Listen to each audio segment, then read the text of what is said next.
How to remove Instagram account from another phone.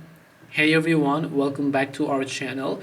In this video we are going to learn how we can remove Instagram account from another phone, so make sure to watch the video till the end. Removing an Instagram account from another phone is very simple, because if you suspect that your Instagram account is also logged in on other devices, you can open the Instagram app, tap the profile icon from the bottom right, then tap the three lines option from the top right hand side. Then go to the option called Account Center. From Account Center, just go to the option called Password and Security.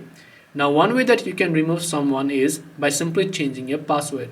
So when you change your password for your Instagram account, everyone else who is logged into your Instagram account on other devices will get automatically logged out.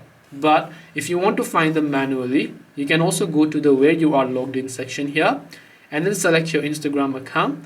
And you should be able to see a list of devices where you are currently logged in. So you can select a certain device there and then just tap the logout button here to log them out and remove them.